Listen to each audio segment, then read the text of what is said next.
Hello there. Welcome to episode 50 of Bow and Blade, a podcast brought to you by medievalist.net, your home for all things medieval on the internet. Bow and Blade gives you a seat at the bar as scholars of medieval warfare go beyond the Wikipedia articles to talk about the debates and the questions that we're working on today. I'm Michael Livingston, Distinguished Professor at the Citadel, the Military College of South Carolina. And I'm Kelly DeVries, Distinguished Visiting Professor at the Air Force Academy, United States Air Force Academy, I guess I should say, and Professor of History at Loyola University in Maryland. Hey, Mike, So, what number is this? 50, 50, 50, 50, 50. Oh, we 50. should have fireworks going off in the background. Confetti drop, confetti drop. Confetti drop, yeah. Yeah, episode 50. Who would have I could thunk it? have the big planes fly by, you hear That's them right. outside. That's right. Have cannons go off. We could have arranged all of this. We could have arranged all of that. We Yeah. did not. I'm sure my cadets would just be like, I need you to Nonsense. launch, fire some cannons. They wouldn't even ask why. They would just be like, No, yeah, are you kidding? yeah. The cadets at the Citadel. If you say cannons, they've already got their matches lit. We're ready. We're Yeah, ready. yeah. Can we bombard Sumter again, guys? Can we? Uh, yeah, so it's episode 50, which is already, already that's special. Yeah, Um, yeah. but in addition to that, it's not only episode 50, it's our 10th question and answer, Q&A number 10, which is amazing too. So, and I keep getting amazed at the number of good questions we get asked. 50 having 50 episodes period. Yes, that's really cool. And no, we are not anywhere close to finishing medieval battles. There were a few more than 50 medieval battles, we will yeah, say, and yeah. campaigns and sieges and all. So we got plenty more stuff to do, but we get good questions. And as usual, the questions seem to be general and specific to certain conflicts, but a nice general question uh, about sources, about other things. Yeah. No, we got some good ones. And we have some really kind of fun sort of like responding to things that we've already done, which I think is kind of fun, right? Yeah, the y'all are yeah, listening to what we're saying, and you're like, well, actually, I've got an idea on that. Or a kind of follow-up question or whatever, because we didn't answer what we needed to answer for you. yeah. And that's great. Obviously, look, if you're listening to one of the podcasts and you're like, well, I want to hear more about that, or explain that better because you failed to explain it well the first Yeah. time. Let us know. That's good fun. So yeah, Well, and we even got a when great pool of questions. yeah, we got a great poll question. But even when it was our questions that encouraged us to do a second on Poitiers, because we just visited the battlefield, I thought that was it. I got very good compliments on that from others who said, hey, it was really, really interesting because you got in more depth, you got in more about various things happening about the source work and everything that. So we may do have to do some of these as well. Yeah, yeah. So we got great questions, but before we start on the questions, I would be remiss if I didn't inquire, what are you drinking at the bar today, Kelly? It's always a free for all when we have questions because we don't have to Yeah. locate it around the battlefield. I'll tell you, I just got a case of brilliant Portuguese red wine. So I think I'm going to crack one of these open. Though there's that Barbuto. I gave you a bottle of the Barbuto that's an Italian with the Crusader on it on the And I bottle. drank That it. was I pretty good. drank it. It was blood red, weirdly. It was Yeah, blood red. A good yeah. wine though. It Good was a good wine. wine. It was a good wine. Yeah. It was a very good one. Speaking of blood, I'm having an old fashioned made with blood orange ginger Uh, beer. So give a little bit of extra pizzazz, a little something different for me. yeah, I definitely. normally have a Canadian old fashioned, but what is a blood orange one? Valencian old fashioned or something? I'm not sure. Yeah, I don't know. Uh, It would be. I've only heard it called blood orange. Anyway, we'll go that way. You go with the blood theme. why I'll go not? with the theme of good Portuguese red, Good bloody Portuguese red red. wines. Yeah. Nothing wrong with that. No, not at So all. look, getting ready and getting these questions.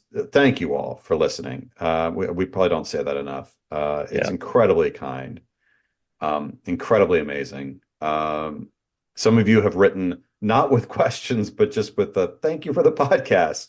yeah. And that's incredibly sweet and awesome. So thank you all. We enjoy the heck out of this. We really do. Okay, you ready for the first one? I'm ready. Okay. Let's go with it. Okay. Our first question comes from Hallie Hahn.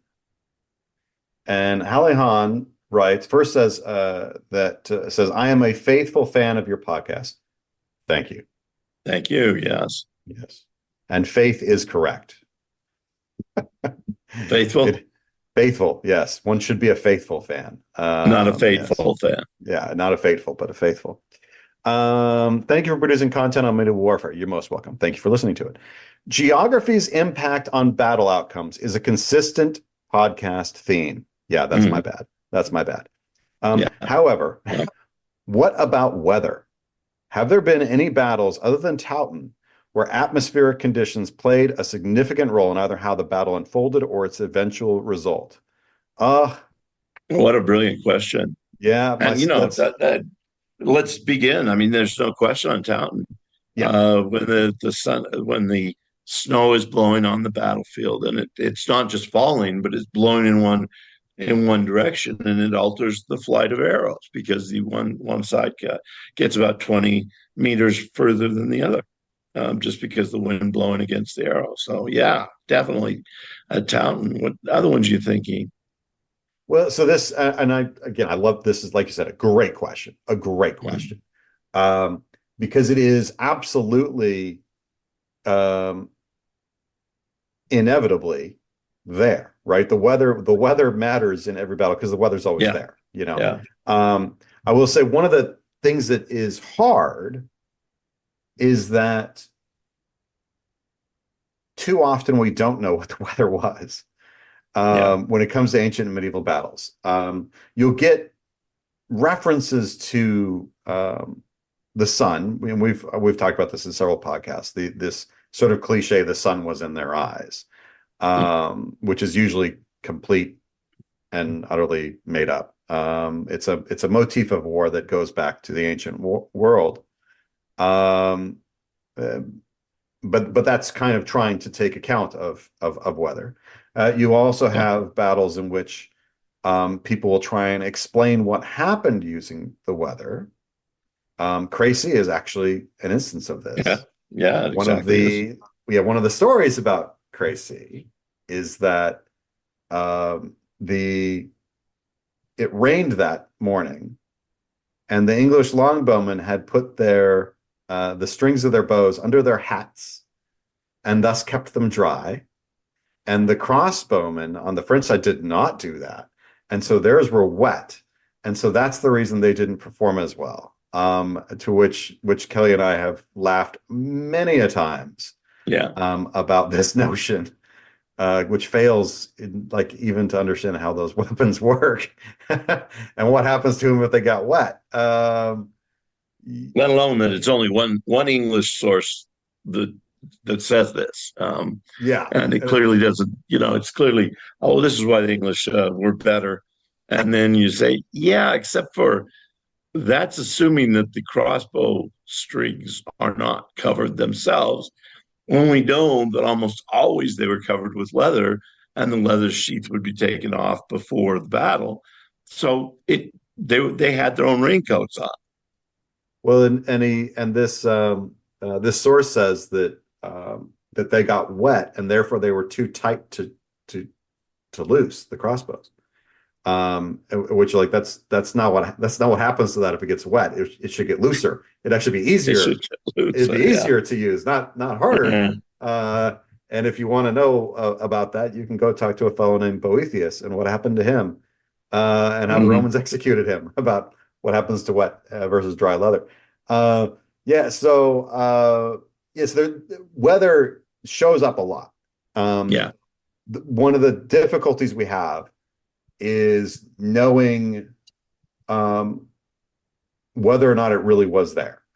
So to use that Crecy instance, I mean, we think it did rain that morning, but that had very little to do with the outcome of that battle.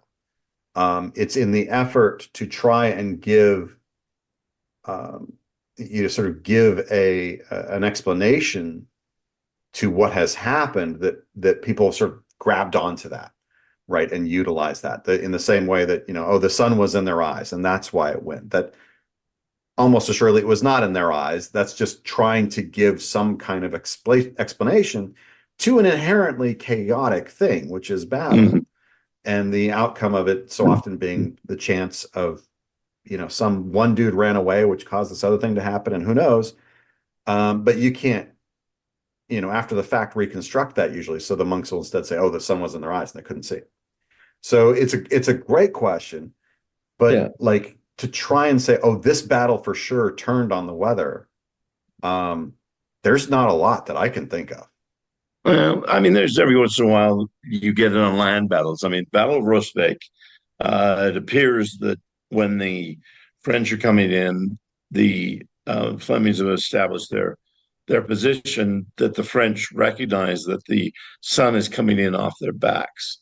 And so they put their shiniest guys out front so that it really ricochets off the battlefield, off the armor of their armor. It's coming into their eyes, and gives a great advantage. They said the Rosebakers can not even see them before they come down onto the battlefield. But I think in naval battles it's different. We did Slough, and Slough has some becalming effects that concern the battle. Just recently, I was teaching early sieges of Constantinople, and when the Umayyads are attacking, there's one battle that the winds blow that destroy their fleet in almost a way that the same winds destroyed the fleet of Xerxes back the fourth century, fifth century BC, and the others Umayyad attacks get driven off uh, by Greek fire. Well, if you know that the Byzantines are using Greek fire, it's got to be a very clear and non-windy day, because you can't have wind blow your Greek fire back on you. That just doesn't help.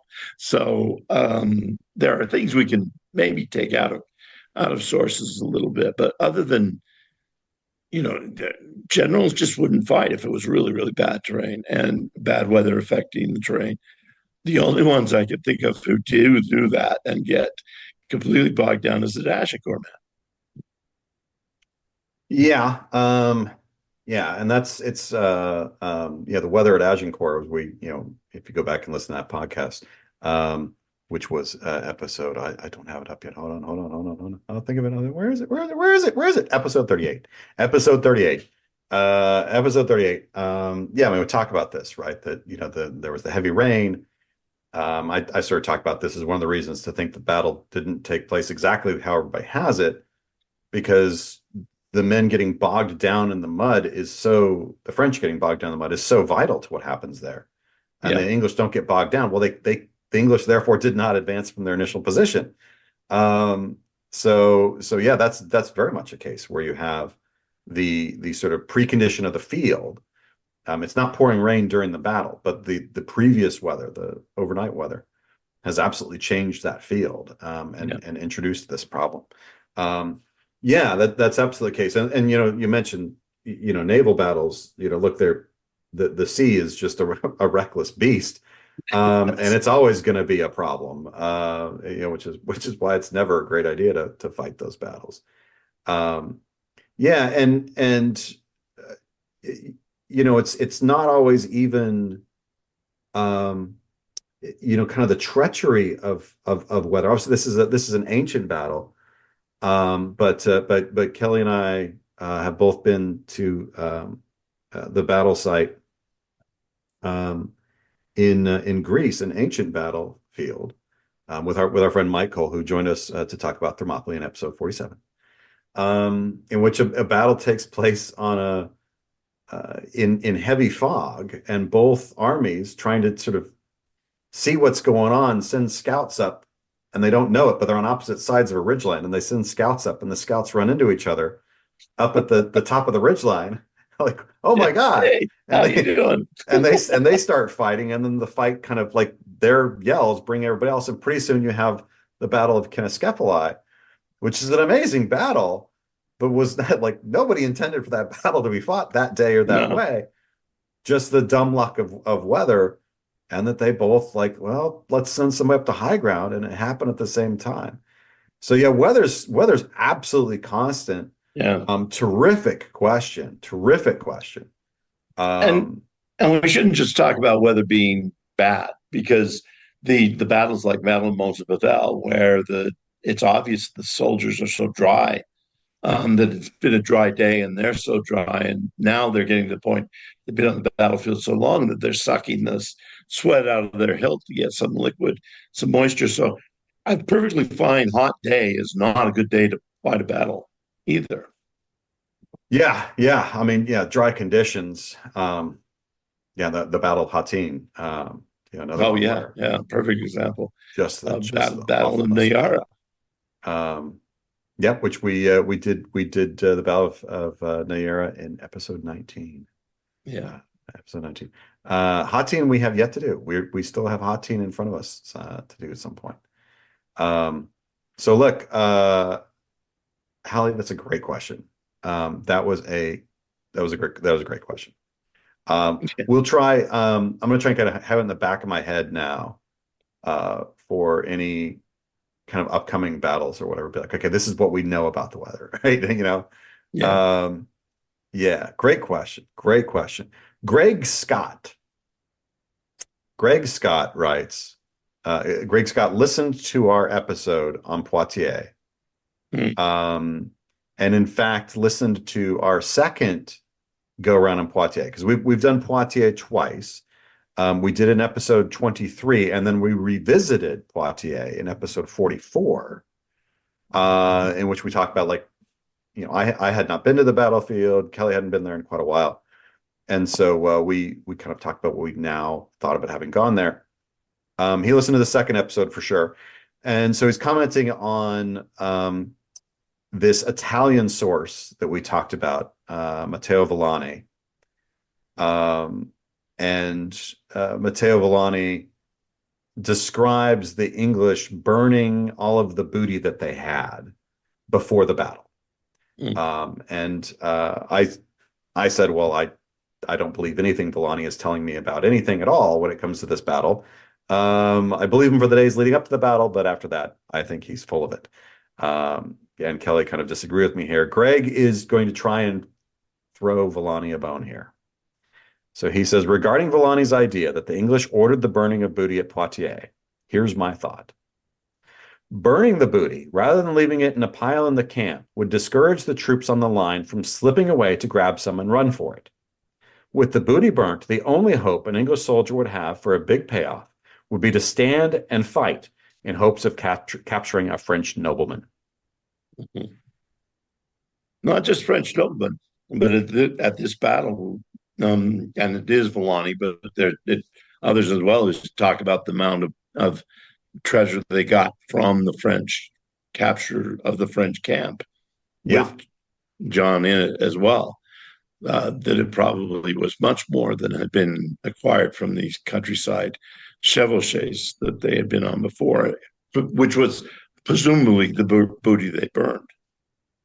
Yeah. I mean, Greg, if if we knew that what Villani was saying was true, I don't think it is. I think he's completely made this up. But if this was true, I think you have nailed it, sir. You have absolutely nailed it.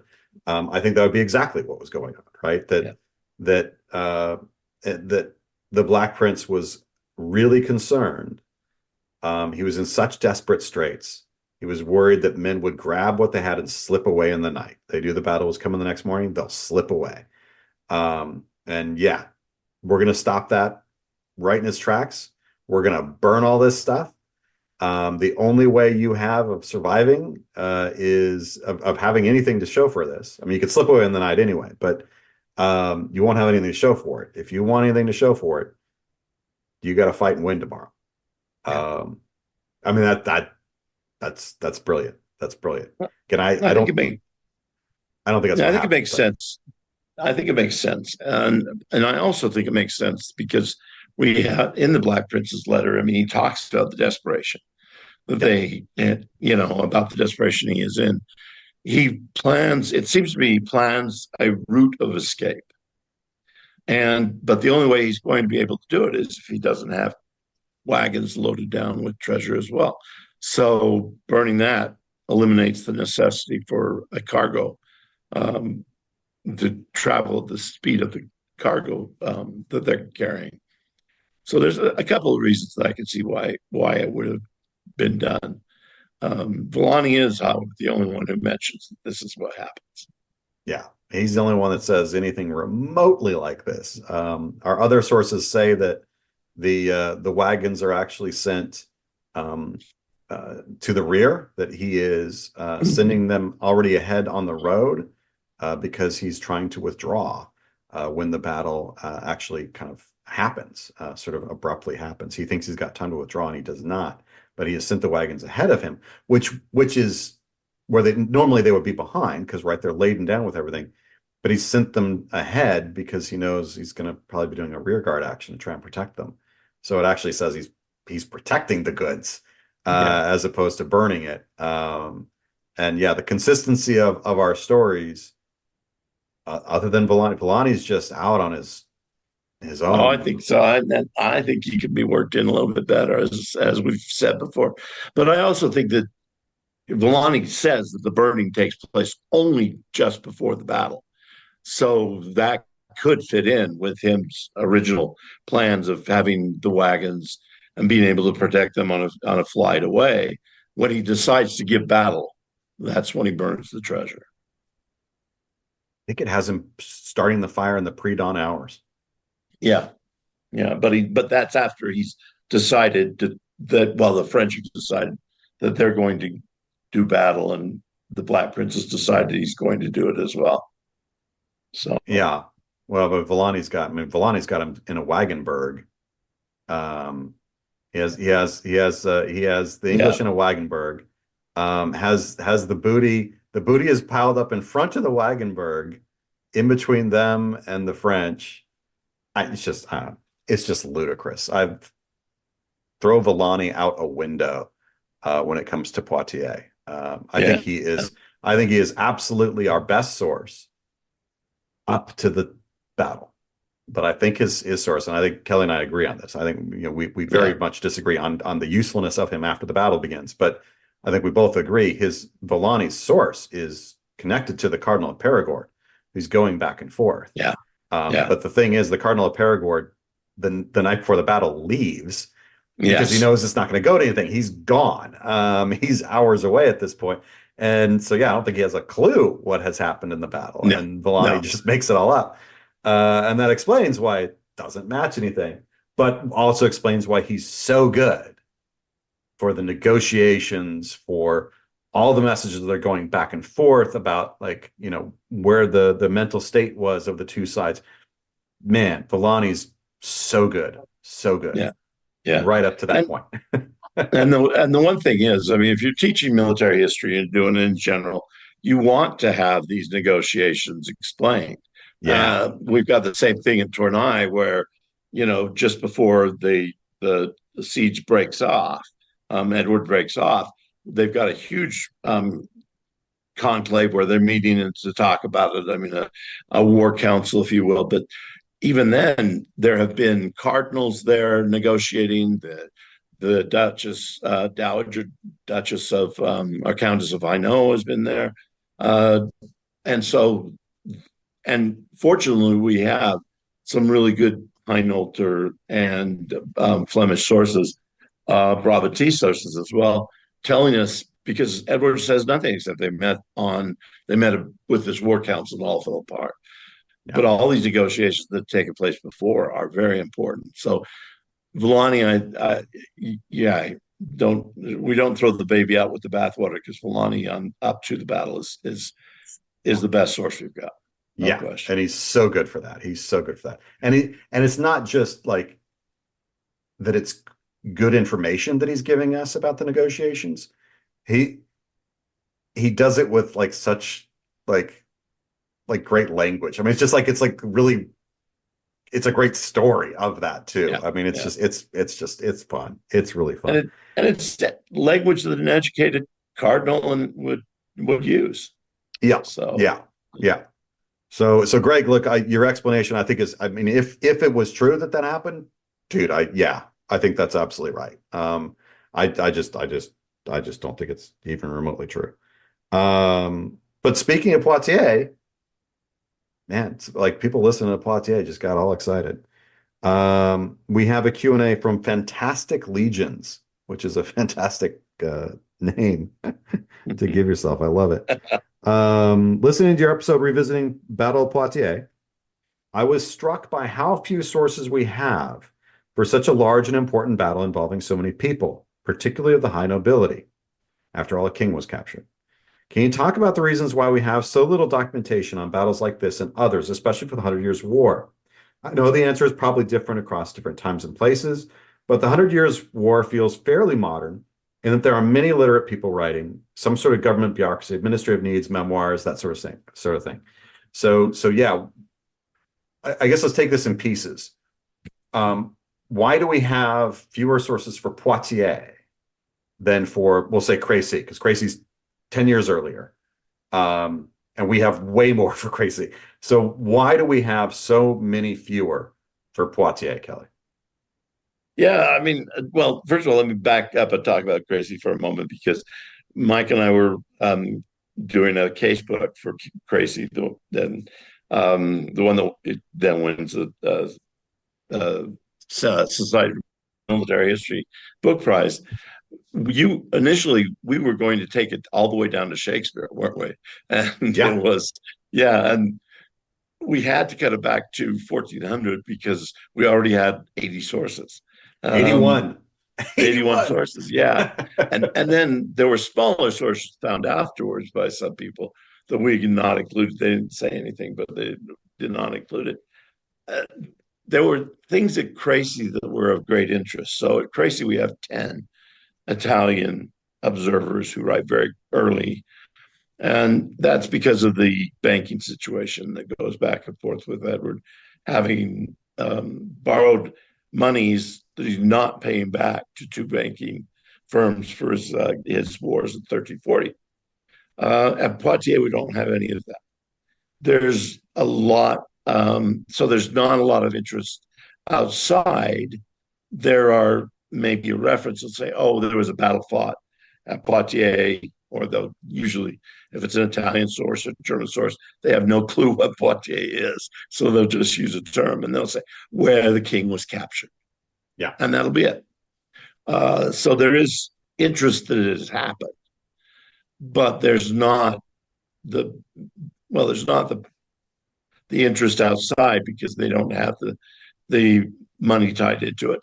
And also, quite frankly, with Poitiers, who do we have of name there except for Black Prince and John and John's son, who would later become the Philip the Bold of Burgundy? But we don't have. I mean, we've got at Crecy we have Charles, we have the Blind Prince of Bohemia. We have Charles, who become Emperor Charles IV. We've got a huge number of individuals who are going to be very important or are very important at that time. Yeah, you've caught on a couple things there. I mean, one is just Crecy is an international engagement. It is absolutely engaged. That book that I put out was, Crecy Battle of Five Kings, which was, Mm-hmm. the main point there was say, look, this is international. Yeah, Poitiers is not. There are some Italian mercenaries who are probably there, but there's not the sort of the Italian monetary interest, as you say, that there's with Crecy. Yeah, we have some cardinals, churchmen going back and forth, and that's probably how we get Villani's text.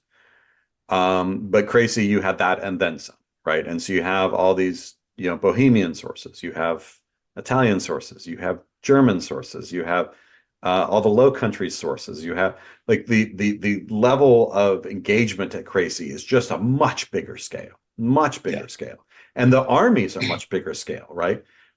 Something kind of big happens right after Crecy, which is the Black Death, and so you don't have as many men at Poitiers. You don't have as much sort of the mechanism of recording all this stuff. Administrations themselves are kind of limping along. The whole system has kind of been reset in a way that it was not at Crecy. Yeah. So, Those of you that, who are, I was going to say, those of you who have thought about or are thinking, geez, what do I do for a dissertation topic? I've always thought the effect of Black Death on the Hundred Years' War would be a perfect one. yeah, I mean, because we all sort of talk about it hitting, but really kind of going all the way down through the framework of society and how that affects military capability, whether it's the getting supplies, having the men, having the transport logistics, right? Can you build enough carts now if this many carters have died? Like the ramifications of it are huge, and they're there in the administration. Do we even have the people that are going to write this stuff down? So yeah, there's a great deal of difference in that.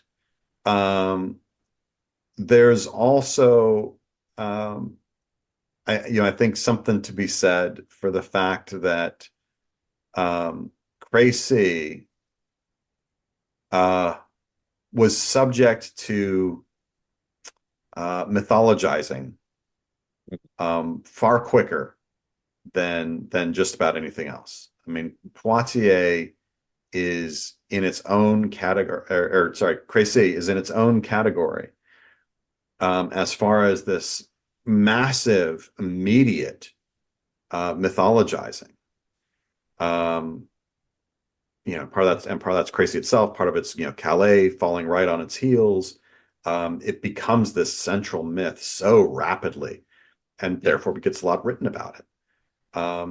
Now, all of that Despite said, not fighting, despite not having the king get captured. right, right. So, I mean, one gets killed. Bohemian, Yeah. gets killed.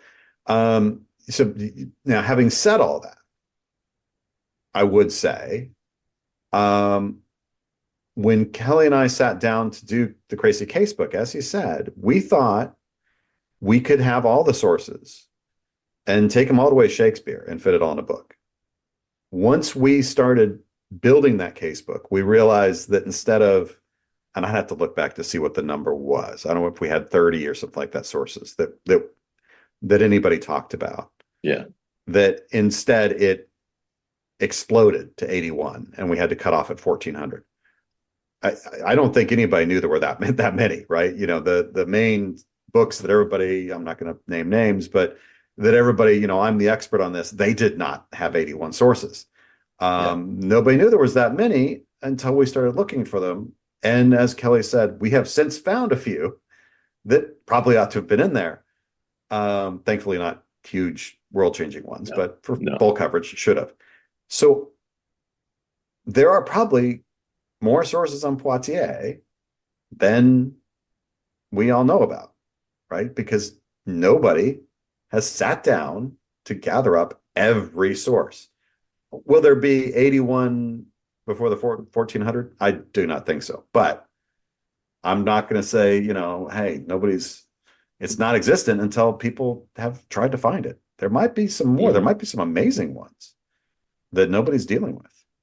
And none of the books on Poitiers that have come out in the last several years even know of Villani's because it was not thought to have included much in it. Uh, Elizabeth Carpentier, who wrote a really excellent article on the historiography of Poitiers, she encouraged people to read it, but I don't think she had done a lot of work with that source. There's probably other sources out there like that. She believes that also the reason why there wasn't as much mythologizing with Poitiers is that the French came together with an account that became pattern throughout the sources.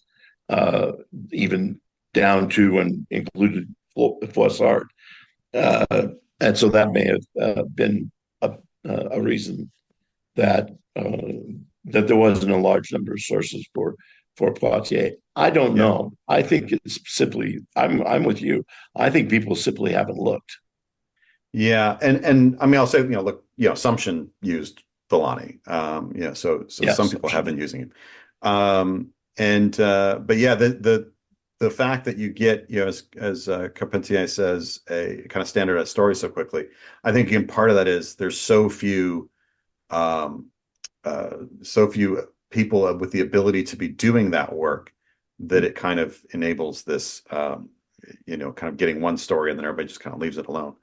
But yeah, if and when somebody starts doing a Poitiers casebook, um, say for instance for the Liverpool Historical Casebook Society or a series that Kelly and I are general editors of, yeah, I would reckon there would probably be more sources than the scant few that everybody repeatedly uses.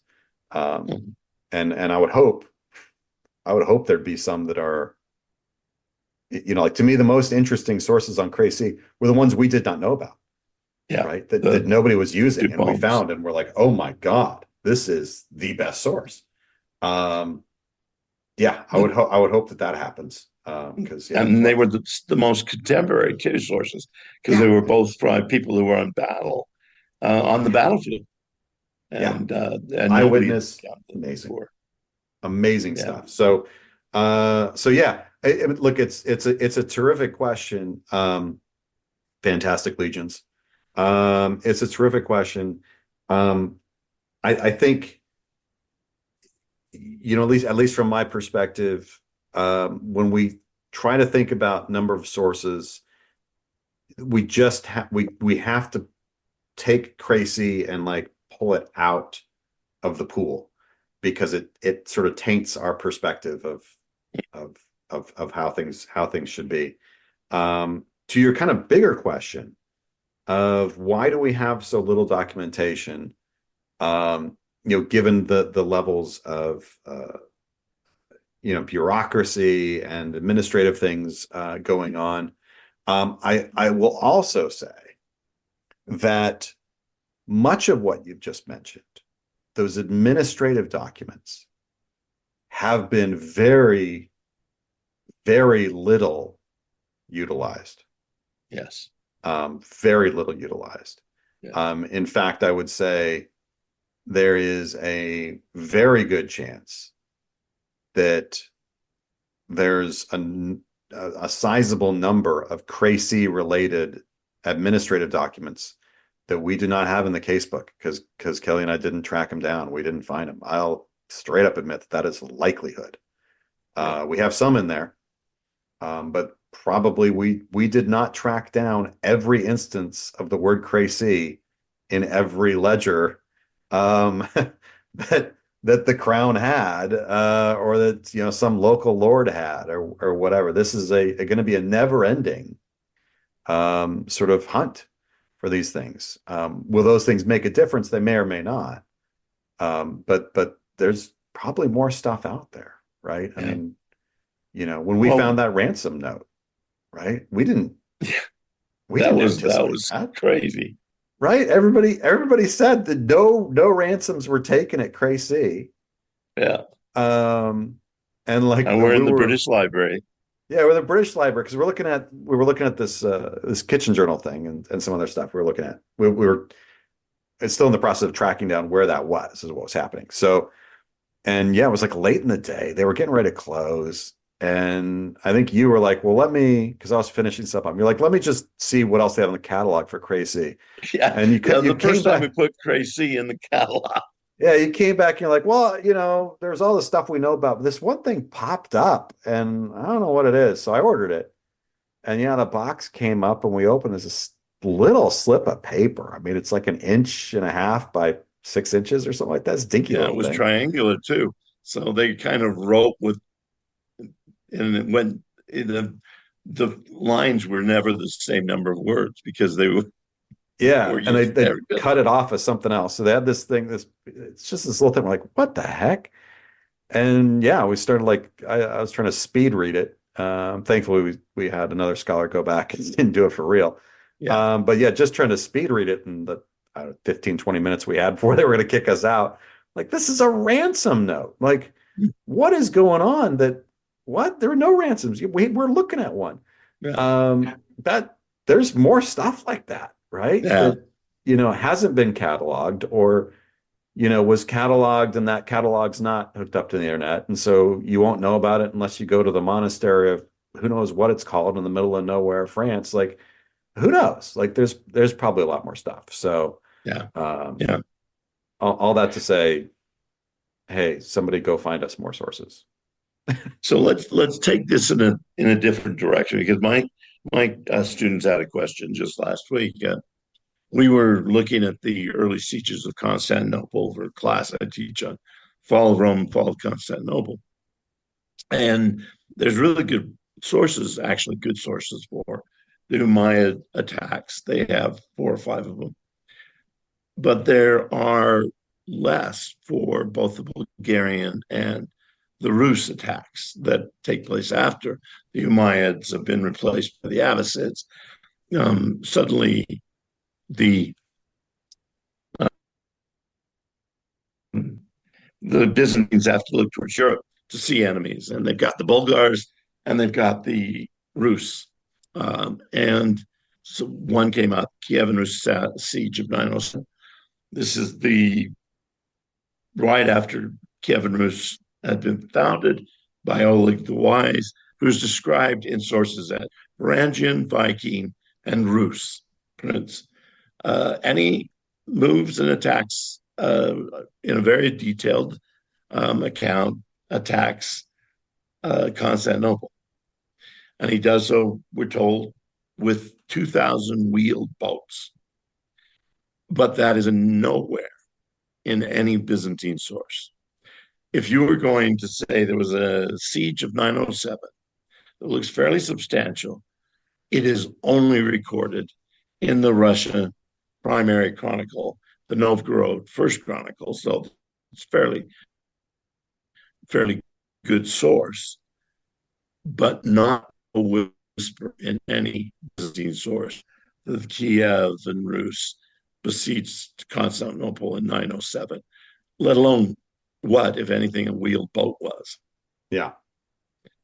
What do we, my students said, how do we trust it?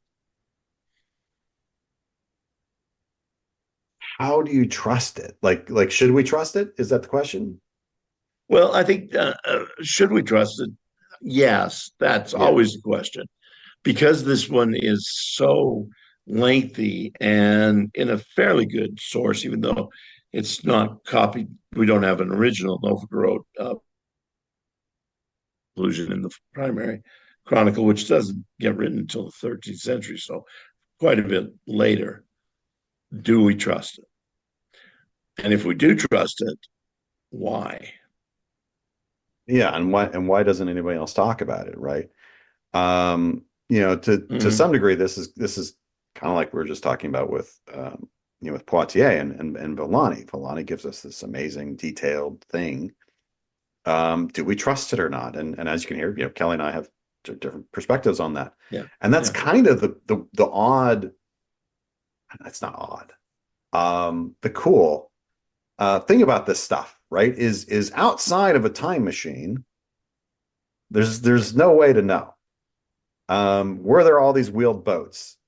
And can we the number of them and then the description of how this happened outside of a time machine or finding right conflict archaeology that somehow I don't know one got stuck in the mud and there's a wheeled boat. I don't something like that. Right. Other than that, no idea. Right. We I mean I shouldn't say no idea. No way of knowing for certainty.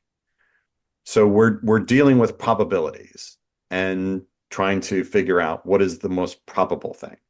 So when it comes to this, like this big source question, do we trust this source? Do we trust that source?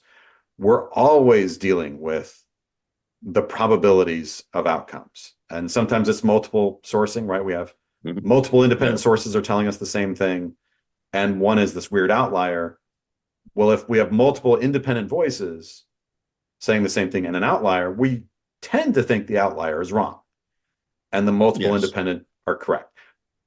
Not 100% of the time, right? It's not a rule. Everything is what's the quote in Pirates of the Caribbean? Where you talk about the pirate code or whatever. It's not rules, it's more like guidelines. Um, yeah, that's kind of how all this works. Is like, well, yeah, but here's an exception. Yeah. But yeah. So, So to this particular one, right, you have the question of why does only one source say this? That's one thing you're going to be factoring into this. Um, what is the likelihood of what it is saying being possible, right? This many wheeled boats, whatever that is that even mhm. possible, right? Does that fit with what we know of technology, tactics, opportunity, all that kind of stuff? Like, does it fit or is it a fantastical daydream, right? Um, so there's a whole bunch of sort of things that you sort of bring to bear when you're trying to make this call, knowing that there could be something else that would blow all that up, right? So if we said, oh, it described these, I have not actually read the source, so I'm making things up myself. It describes the wheeled boats in this really fantastical way, and so we're like, oh, Yeah. we're not going to trust this because those did not exist, and we're all cool with that. Okay, well, all it takes is somebody digging up one, and you're like, uh-oh.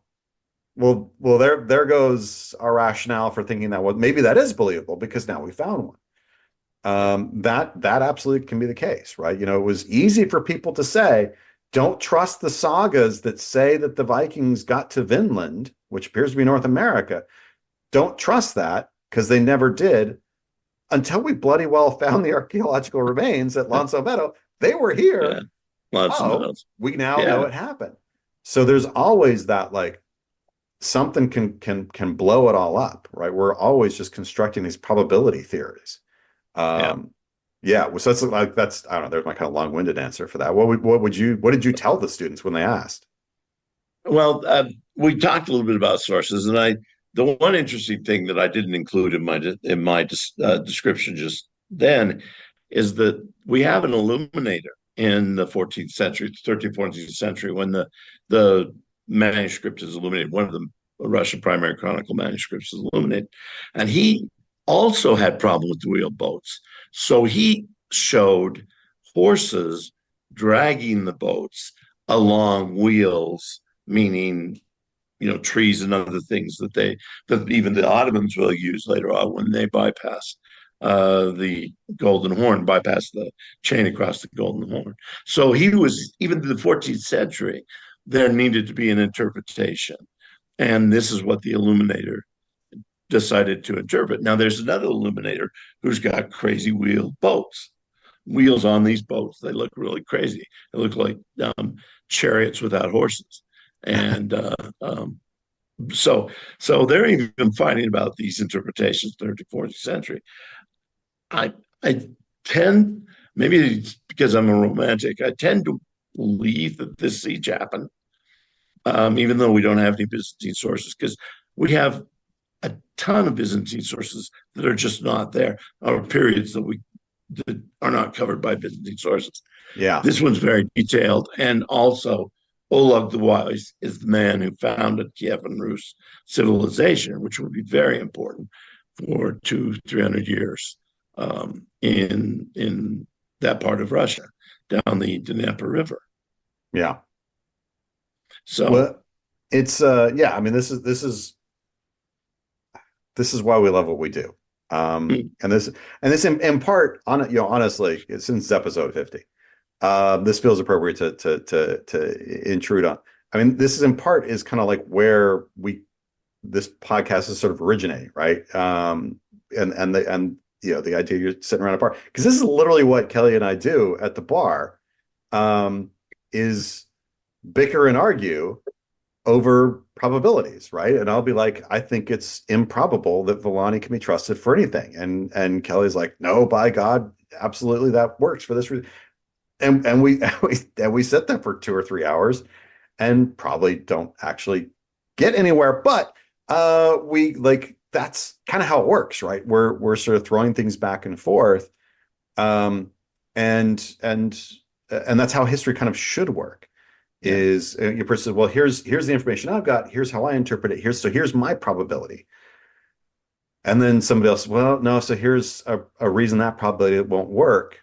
So, oh, shoot, you're right. Okay. All right. So, I got to reconfigure to a different sort of probability in light of that Yeah. information. And that's how we kind of advance the field, right? Is constantly sort of moving that along. It's not tied to anybody's ego. It's not, I don't want to be right. I want to get it right. And that means this constant sort of, checks and balances, as it were, as we go along. And we're just trying to do that and record it for you all to listen to. And desperation history is desperation history. I mean, the ancient historians know this all too well. Only have one source. Yeah. And if you go, for example, I don't know anybody who disbelieves that the Battle of Adrianople happened in 378 and that changes the course of what will become the Eastern Empire and the Western Empire. The Valens died in the battle. Nobody disagrees. We have one source on that battle. We know it took place. We've got everybody commenting on it afterwards, so we know it took place. But only Ammianus Marcellinus, not there, tells us what happened in the battle. Now, why does everybody give him credibility? Well, he's a soldier. He's retired in the East. He knows the military units, and he's probably got some very good sources that tell him about this battle. And oh, by the way, he hates the emperor who gets burned in the battle, so as he's going to be as correct, but also negative because it was a negative incident in his life. And if we say, well, we can't trust them, then we got nothing, right? No, This that's is it. sort of like, There's we got nothing nothing to say. on one of Uh, the most important battles yeah, in determining the Middle Ages. So yeah. So I mean, it is important though, and it's incumbent upon us to admit, yeah, we only have one source for this. So yeah, we're also not saying, well, we are all in implicit 100% trust. No, no, no, no. That's a level of faith that we try to avoid. So yeah, great question from your students there, yeah, man. Like, yeah, and bring in what I was telling my students. They all listen to the podcast, so they'll be happy I invoked their name as well. But uh, sure, uh, what's up, kids? Um, well, they want to be up in an airplane, up they in the do, air. they do. Hello, fellow children. So we got time for another one. We got time for another one, don't we? Yeah, I think we got time for another one. All right, we got time for A another one. quick one. We've just been rushing through these all day. What have we done? Three? Yeah. Oh well. Oh Oh, well. well. Keep sending They in have been. questions, y'all. Keep sending in questions. Well, the thing I Um, think is interesting with these Q&As is they take and we seem to have questions that we fit into themes. So this one has been on sources and credibility of sources. yeah, yeah, it's true. So what will fit with that thing? I'm looking at this pool of things that we haven't answered yet. To which please keep sending them in because then we just sort of grab one out. I can't remember who I don't have who asked this question, and I apologize for to those whoever asked it. But the question is, how much training do soldiers have? At Crecy, you talked about Edward sending the Black Prince out, and then he goes and fights. How did that work? So, that's another really, really good question. And I would say some had a lot and some had little. And part of it is at Crecy. Well, so if you think about Black Prince of Crecy, I don't think he'd ever had battlefield experience before that. I've never found him any, and no one else who writes on Black Prince has found any. So he gets his battlefield experience there. But we know he's been trained because he's the eldest son of the king, and King Edward is a warrior. We know he's been trained since he probably could hold a wooden sword up. And so that if he's 16, 17 and crazy, that's a lot of training he's gone through, at least in the methods of fighting without the experience. Now, does his experience show a difference between Crecy and Poitiers? Absolutely. Oh He yeah. goes out and makes a mistake at Crecy. He gets berated by his father at Crecy. There's none of this "you won your spurs" sort of stuff. Yeah. He makes all the right moves, tactical moves. He beats a very experienced French army with many fewer men because he's a tactical genius at this point At Poitiers. Yeah, at Poitiers. at Poitiers. Um, yeah, and yeah, you're quite right. He's got a high level of training. I mean, he has seen combat of a sort before Crecy, but like in the weeks prior to, right? He at Yeah, Blanchetaque and Caen on this campaign. When he shows up on the shores in Normandy, yeah, he's play fought essentially. I'm not diminishing it, right? But there is a massive difference yeah, between training and the person on the other side would actually gut me. Those are two different things. Um, but yeah, I love that you point out some had a lot, like Black Prince. Most had very little. yeah, So most of the people in the army do not have much training, and you are relying heavily on and this, I mean, this is really not that different from today. That even with all the training we have, you're relying heavily on this rung of officers. Yeah, the general is shouting, do this and that, right?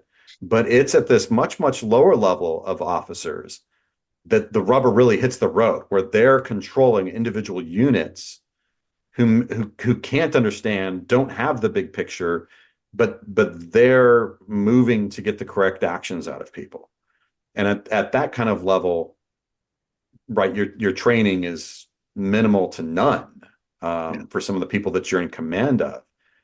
But it's how well that whole kind of pyramid structure of command and control functions that is determining actions on the field. We just don't get to talk about it much because they don't write stories, No, right? no, they The don't. the Yeah. Edward gets a story, but not Sergeant whatever his name is. He doesn't get its story because he's Sergeant whoever his name is.